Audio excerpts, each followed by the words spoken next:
Hi, how are you? This is Dr. Damaris Maria Grossman, and this is the Mindfully Integrative Show. Today, we have a wonderful mindful chat with Rebecca Drance Hine, and she is an integrative cancer advocate, and she's going to kind of tell her story and how she kind of came into her own health journey. So, hi, how are you? Oh, I'm good. How are you? Thanks. So, thank you so much for coming onto the show and taking the Of time. course. Thanks for having me. Yeah, so keep let the listeners and those watching kind of what is your fun fact, things that people may not know about you. So something that people might not know about me is that I'm actually an introvert that has learned how to be extroverted. A lot of people, I'm also an actor, and people are often very surprised when they hear that I'm an introvert, because obviously it requires lots of being in front of people and Oh, wow. Yeah, speaking definitely. and talking. So it actually took me a long time to figure out that I was introverted versus extroverted, and really has more to do with energy than it does with how much you like people. Because I was always like, I love people, I must be extroverted. Yeah, my I'm in between, but I'm mostly extrovert. My husband is Yeah, definitely introvert. yeah. I'm like 70-30 introvert extrovert. Or like 65-35%. Yeah, Right. I think people are mixed, but you have a dominant one, I right? definitely do. Yeah, for sure, for sure. I need like time on my own to chill and recharge. For I would sure. say through the last few years, I've transitioned more inward. I mean, through life in general, but like Yeah. I definitely have a different, my husband is more on that sense where he definitely needs to research. And so is my little ones. They're more Yeah. introverted. So that's really cool. And you're an actor. That's really interesting. How long have you been doing acting? Um, Really my whole life. I Cool. was really, my favorite games when I was a kid were like imaginary, making up, just imaginary worlds. And then my mom, I think, recognized a connection and and put me into community theater and stuff like that when I was little. And then I did take quite a long break from it. I had sort of a crisis of faith after theater school and thought, I can't do this. I need a, quote unquote real job. And then after I was diagnosed with cancer, I realized, acting might always be there, but I might not always be there. So that's really what, motivated me to get me back into acting. So you After found your like, passion again, but obviously you had cancer. What kind of cancer? Would you like to kind of talk about that? yeah. Obviously, you're an Um, advocate, so you obviously know a yeah. lot about what's going on. For sure. So when I was 28, I found a lump. I didn't do proper self checks. I'd never really been taught how to do proper self checks. It's something that needs to change, but that's another story. So yeah, I didn't really do them. I just sort of would have a feel around every couple of months because people would say be familiar with your breast tissue so that you notice if anything changes. And so, yeah, I felt a small lump right on like the way outside. I didn't even know if it was in my breast tissue at first, like, because it was so far to the outside. But I'm the type of person that goes to the doctor for everything because I am an anxious person when it comes to health. So yeah, I was at my doctor pretty much right away. It took quite a while to be diagnosed. I have dense breast tissue, and so my mammogram came back negative, even though I could, like see the lump with my own eyes if I pushed my skin down. Um, and so yeah, it took a couple of different tests, and thank goodness my family doctor, I think she felt that something was not right.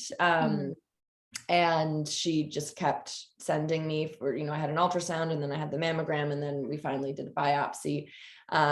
So yeah, that the biopsy is what diagnosed it eventually. But yeah, so when I was 28, I received that diagnosis. It was triple positive, which means it was being fed by estrogen and progesterone. And then it also had a third receptor called HER2, which basically allows cancer cells to grow faster. It has to do with being able to intake protein.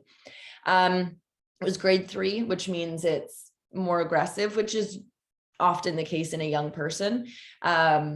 And it sort of has to be to get past our stronger immune defenses and things like that. Because when you're young, all of that stuff is working optimally, or hopefully is. So yeah, it was fairly aggressive. there's only 3 grades and it was the 3rd one. And then HER2 makes it more aggressive as well. And then hormone positive also has a tendency to, you just have higher recurrence rates for longer. So yeah, it was, I kind of knew right from the beginning. I already had a naturopath that I was seeing because my immune system, and now of course, looking back, I see the signs that led to it, but my immune system was crazy low. My hormones were way out of whack. So I had just started working with a naturopath just a couple of months before my diagnosis to start addressing some of that stuff. So I was lucky in the sense that I already had a foot in the integrative world. And we sort of were able to just immediately switch gears and start on a cancer protocol. So I knew right from the beginning that I was going to take an integrative approach. My mom's always been interested in natural and alternative health. She had a lot of health issues, digestive issues, when she was in her 30s and 40s, and she still struggles. And she really ended up having to take her health into her own hands to deal with those issues, because she got to a point where her doctors were like, we don't know what's wrong. We can't do anything else. Sorry. So she's always been interested in that. So I already, that's why I was at a naturopath when I felt like something my immune system was off. So yeah, it was pretty automatic. I knew right away that it was going to be an integrative approach. What I wasn't sure about was how much from the conventional world I was going to include. And that took a lot of, asking how much chemo, if you were going to go for how much, exactly. You did get one for chemo. So I did 1 round of chemo so that I could qualify for Herceptin, which is a drug that blocks that HER2 receptor that I mentioned. I really did want to do that drug because there are very few side effects, or there are some major ones, but they're not that common. It's not like chemo where you're going to feel awful. It's going to really impact your body. So yeah, I knew I really wanted to do Herceptin. It felt right. But in order to qualify for it in Canada, in order for our healthcare to pay for it, you have to meet the same requirements as all of the studies. And so that means you have to have had chemo. So I did 1 round so that I could qualify for Herceptin. And it was horrible. I don't know how people do full courses of it. I still lost all my hair. I had to go to the ER the next day because I had a really bad reaction to it. So yeah, I just did that one. But so I did a lumpectomy right away. And then I had the 1 round of chemo. And then I started on Herceptin and was on that for a year. I declined radiation. They did offer it, but I declined after a lot. That was a very difficult decision. That one was really, really hard. I wasn't sure what to do on that one. But I decided ultimately it was only going to reduce my risk by a very, very small percentage, just like 2%. It's almost like the risk versus benefits. Yeah, the whole thing, exactly. risk and benefit. Absolutely. And I was really lucky. I found it early. Even though it was more aggressive, it was only stage 1. My doctor literally said, you won the lottery, like finding this when you did, like, you're so lucky. It was so far outside your breast tissue that you found it. Like, you were able to feel it when it was that small. Cause if it was in the center of my breast, it would have had to get a lot bigger before I would have found it and felt it. So I just got really lucky there. So it was stage 1. So that gave me a little more comfort. I felt more comfortable saying no to those heavy hitters, because it hadn't spread anywhere else yet. Right. And we got really good margins on my surgery. So they literally were like, oh, it's just in case there's anything left. But the longer you're alive after radiation, the higher your chance of other secondary issues happening at that site. So because I was so young, that was a major factor too. I didn't want to have to deal with, long-term side effects later. So yeah, for me personally, I decided the risks weren't worth the small benefit that it was going to give me. And then of course I had all these natural and alternative things in my back pocket that I was doing that I was very confident was going to give me at least 2% reduction. So I felt way more comfortable because of the integrative approach that I was taking. Yeah. So what was your modalities that you were using for your integrative approach? What were your like absolutes that you had to use for your So the like the most important physical ones, because the integrative healing, of course, breaks down into so many different categories, not just physical. Yeah. So the physical ones were high dose vitamin C IVs were a major. I was getting 2 of those a week. And then I was doing mistletoe therapy. So having like mistletoe, the actual plant mistletoe that we, you know, kiss under at Christmas time, is slightly toxic. So it stimulates your immune system. So I was having mistletoe injected into my IVC bag, and then I was also doing subcutaneous injections, and I still do those now. I still do all of those now. I just do them on a much reduced schedule. So instead of doing them twice a week, I do them twice a month, each of them twice a month. So those were those were the main ones that I was doing at my naturopath. But I also did like rounds of artesunate IVs. I did done B12 injections, glutathione injections. I did hyperthermia. There's where they heat like the area. Cancer cells really don't like high heat. It weakens them. And then it also heat draws whatever medications. If you're on chemo, when I was doing Herceptin, it draws all of those natural substances, supplements, draws them to the area. And so they reach where you want them to be in higher concentrations. So I did hyperthermia. I did all colonics, coffee enemas. I have an infrared sauna that I use all the time. You did your research. I did. Yeah. So that with nutrition, you went and did different modalities.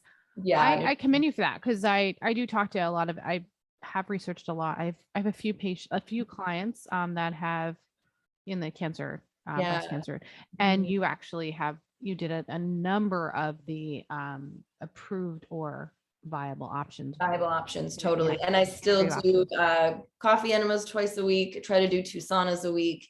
And coffee enemas as a whole, like you don't have to do those, but you probably don't have to do those. Yeah, they're not. You know, but the saunas are a big factor. That's another one that I love. Obviously, decreasing the amounts of sugar intake in your body. So I cut out sugar completely for the first 2 years. For the first year to 2 years, you have to be like absolutely. I mean, with the research, there's been a lot of research in the breast cancer area. So it's like when I've talked about 3 or 4 women in this area and trying to see what they tried to use or what are they going to use. So it's pretty great. You have used a coffee enema, you've sugar, you're using the IV therapy. You're doing a naturopath, acupuncture, probably. You probably even did acupuncture. Acupuncture for sure. Infrared sauna. So you're understanding where your body is and not saying, okay, I'm not going to treat it. So that's where the integrative approach comes in. And I talk about this on a very regular, is that I 100% believe in traditional medicine, but I want to not believe in the disease. I want to believe in where we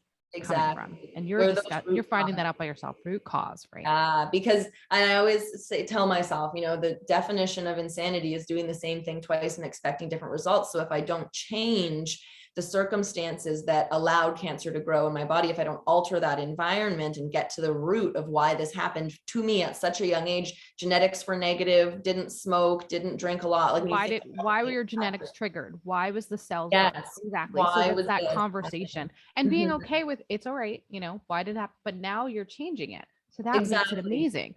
I love that someone can hear this and discuss and be like, okay, what am I doing? Or what can I do to prevent this from happening? Again. Yeah, because although we have good initial cure rates for breast cancer, recurrence rates are incredibly high. People are not changing their habit or the behavior. That's right. So, and then there was also a lot of like emotional healing I needed to do. And I can imagine. Yeah, there was a lot in the years leading up to my diagnosis. When I look back now, there was, you know, a difficult relationship, starting a new career, moving out, living on my own for the first time after said relationship ended. There was a lot going on in that time. And all of those things are effective. You know, the energy flows, that's another conversation of just that affects your health too. Absolutely. You know, that negativity or the, you know, the energetic, the energy flows, or, you know, it doesn't, how they say, energy doesn't get destroyed. It just gets, redistributed. Redistributed. Yeah, I'm saying the phrase wrong, but yeah, Yeah, but and understanding that's really Mhm. profound. I mean, you're not a medical person. You're an individual just dealing with your life. And Yep. I love people like yourself being on because you're seeing something about yourself Yeah. that probably was hard, It was really not hard. just physically, but Yeah, mentally having to deal with mentally. all of that. Yeah, there was a lot. There was, forgiveness I needed to ask for. There was a huge thing that I was just left gaping open. And then there was forgiveness I needed to give that I had been withholding.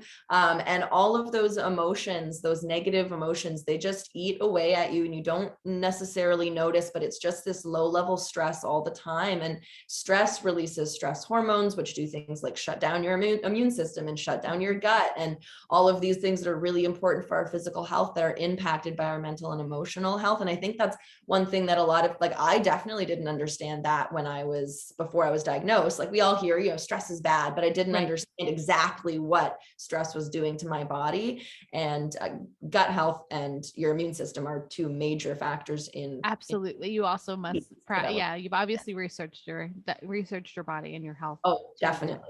Definitely. Yeah. Yeah. And just getting, again, like, it's such a cancer, I've also learned, is such a unique disease.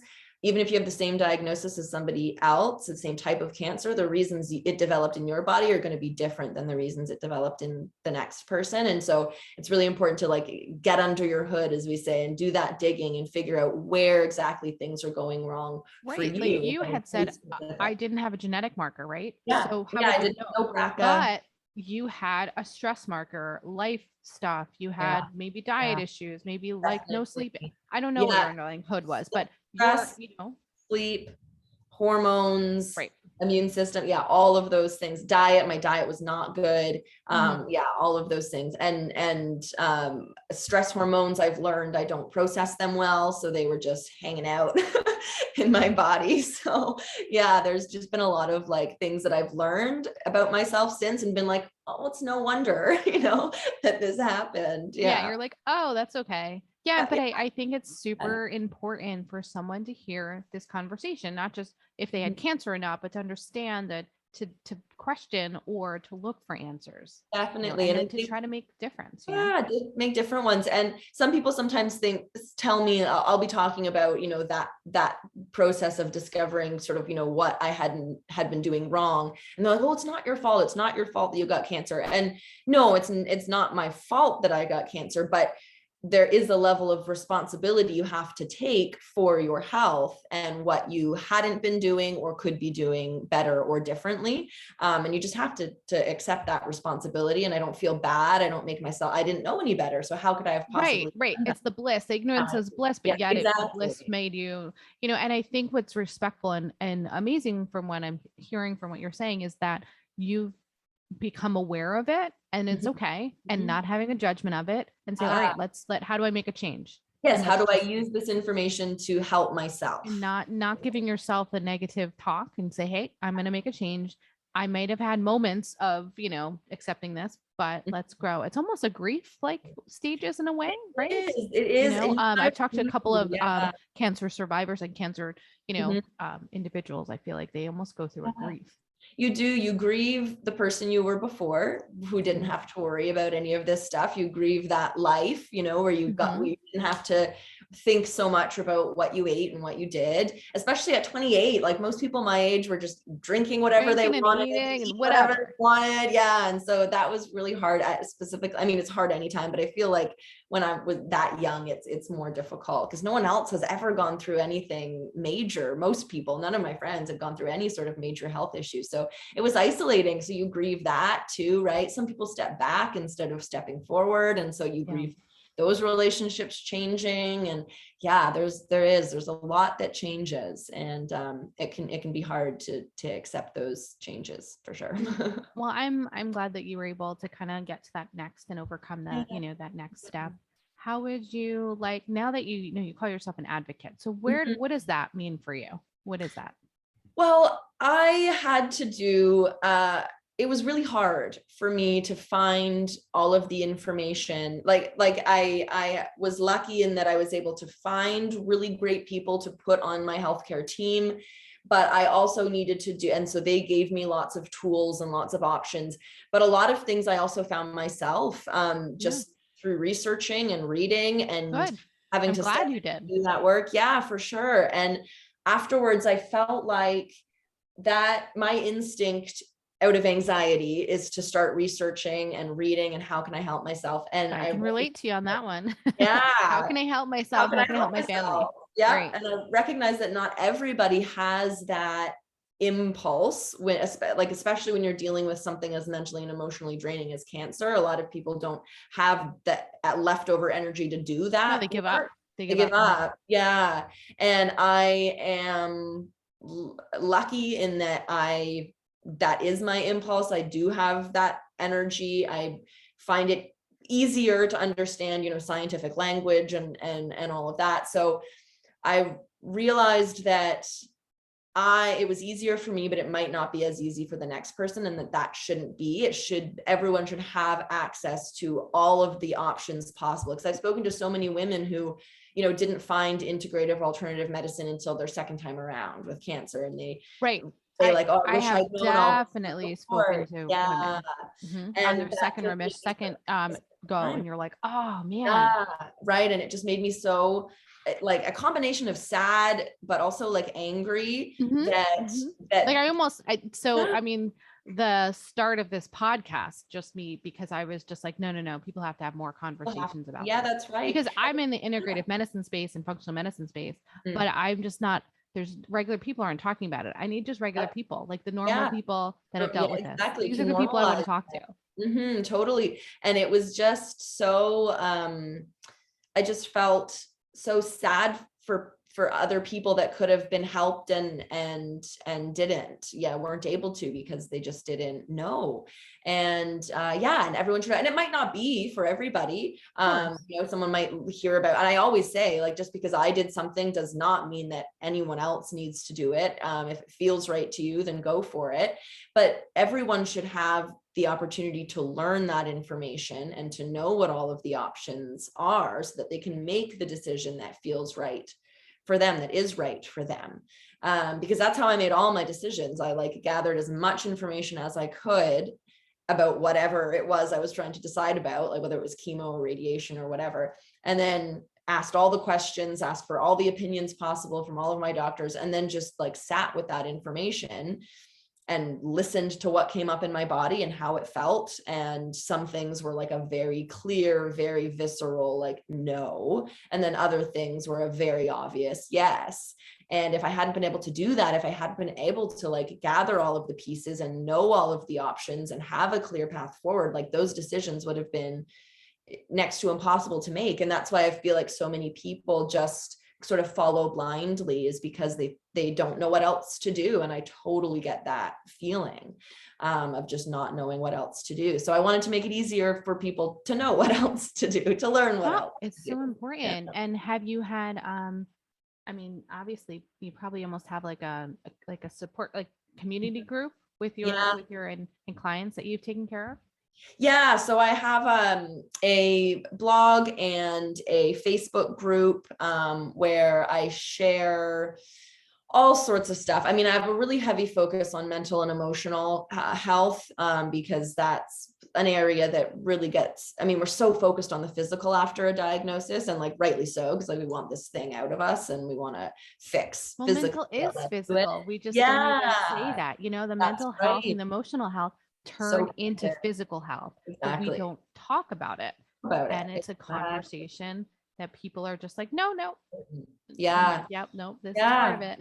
That's right. So I put a really heavy focus on that. And then also, so important. And I talk about, all the different modalities that I've used to heal. I, post recipes and inspirational stuff, and people ask questions and we support each other. And so it's really nice. And it feels sort of like it felt like it was my responsibility to, because I'm a good writer. I feel like I express myself well. I like research. So I sort of had all of these skills already, that I felt like lended myself well to this. And so it was sort of like, this is the path that you were supposed to take, even if exactly. the road for you might have been a little rocky, this is where you needed to be, and you need to, your voice is to help others. Yeah, sure. And, I'm glad that you're advocating for other people. That might also help you too. Yeah. But Absolutely. what do you have some a takeaway or some one advice that you recommend to individuals, whether they had cancer or not, on a daily, what you recommend them do or something?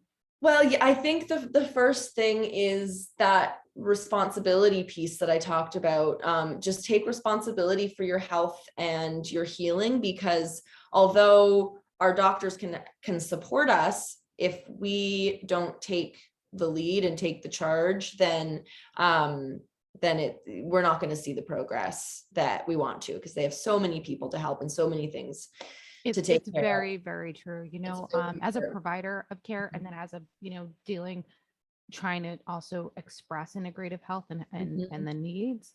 I practice what I preach, but in general, if we don't try to empower the individual to do it, Right. it's not an easy road. I mean, this wasn't a 2-minute, it took you a number of years to get healthy. Yeah. Oh yeah. Right. Yeah. I'm approaching my 5-year cancerversary is in 2 weeks. Yay. Is like so exciting. It's a really big one. Thanks. So yeah, it took me, I was on a very intensive healing protocol for the first 2 years, very intensive. And then we were able to kind of slow things down, back off a bit. But then I have had times where we've noticed in, my circulating tumor cell tests or blood work, things are looking a little off. So then we have to, get more intensive again. And it's this balance, it's this constant. And I think that's something else too, is a lot of people feel like, oh, well, you're done. Cancer is gone. Like you can go back to normal. But of course, there's no going back to normal. It's like your health is lifelong and lifelong. It's a lifelong process. So yeah, start taking responsibility for it now, because that's only going to serve you even better as you get older and more issues. I very much so appreciate you saying that, because I have a conversation with someone that feels like on the daily. Think about yourself at 90 years old. Okay. What is it like? What do you want to be? Like, what is your 90-year-old self like to look at? That's do you want to be struggling, or do you want to have a 90-year-old, or do you want to, and just getting up to 90? Yeah. And it is a responsibility, but if you don't want to take the responsibility, that's another question that we have to look at. Yeah, that's a whole other question. Yeah, that's a whole other question. So yeah, definitely that. And then also, I mean, gratitude is so important. It sounds so cliche, and probably before I was diagnosed, I would have like rolled my eyes, but it's so true. Like, my perspective has changed radically, and it's largely due to gratitude and trying to take at least one moment every day to be like mindfully grateful, and consciously think about at least, 2 or 3 things from my day that I'm grateful for. And they can be little tiny things. Absolutely. But I wouldn't have met that person if I hadn't had cancer. And I'm so glad that I did get to meet them. Or they can be, or like that tree, like the first moment I remember is like seeing this beautiful tree. And I was just like overcome with this feeling of gratitude that I was like still alive to see this beautiful tree. And like that, really, the more gratitude you feel, the easier it is to let go of the anger and the bitterness and the resentment and all of those negative emotions that surrounded, like, why was I diagnosed? Why did this happen to me? I'm so angry about that, because you do feel angry. But then you start noticing and focusing on all of the really good things that have come into your life as a result of cancer, or whatever trauma or illness or whatever it is that you're dealing with. Because if you choose to consciously look for and focus on those things and be grateful for those things, you'll find more of them and more of them and more of them. And you'll start feeling more positive and more grateful more of the time. And that it makes it so much easier to let go of the anger and the resentment, because you have all of these beautiful things in front of you that you wouldn't have had without cancer. And it's so crazy to think that like I feel gratitude to cancer, but I do, because my life is completely different and would look entirely different if it wasn't for cancer. And I would not be nearly as good as it is now. So, and that's just something I never, ever thought that I would say. Like the day I was diagnosed, it felt like the worst thing that had ever happened to me, obviously. But now it's like, I wouldn't take it back if I could, because I just don't know who I would be or where I would be without that having happened. And gratitude was a massive part of that realization and getting to this place, for sure. That's so beautifully said. I thank you for sharing that. Yeah. I would love for those to kind of reach out to you or find Mhm. you. I'll have information in the show notes, but Sure. please let me know, how can they reach you? Yeah. So the easiest is to just go to my website. It's Solis, SOLIS, cancercommunity.com. And the blog is there. I have an interview series with a bunch of different experts on mental and emotional health. I have just sort of like a basics getting going in like integrative cancer care, a little like mini course. You'll find links there to like my Facebook group. You can get to my YouTube channel there. I have a lot of vlogs about mental and emotional health. And then there's also a free interview series that I did on YouTube as well, called Empowered. That's all there. So the website's the easiest place. You can get to everything else from there. Oh, that's great. I can't wait for people to reach out to you at some point, or, Absolutely. connect. Yeah. And if anyone has questions, I'd get, people, it's so nice. Like people send other people to me all the time. And it's so wonderful to see, more people getting interested in their health and why things have gone on, and asking me questions and wanting to know what I did. And it's just really great to see and to be able to do. So yeah, feel free to, if you have questions or anything, feel free to reach out. I always get back to people. So Well, I really appreciate your time, and thank you for being a cancer advocate and for just being a health advocate, really, because that you're helping my job be easier as a provider to, Sure. and getting your voice out, because I want more people to know that there are other options, and not, still being part of the traditional model, but trying to Oh, see totally. other options in your Yeah, your health absolutely. journey. Absolutely. Yeah. I really feel like a combination of conventional medicine and natural alternative medicine that gives you the best outcomes. And my dream is that one day those two worlds just play really nicely together. We're not Yeah, there yet, that's but my dream myself. I mean, as you can tell, I'm a big advocate. So I definitely. hope that they, instead of trying to like butt heads, it's a Yes, conversation of how can we work together. exactly. Because that's just going to make everything easier for everyone. Well, thank you so much for being on the Absolutely. show, and I appreciate your time. Thank you. And thank you guys for listening, and for making sure you find a mindful way each and every day. Thanks, and have a great day.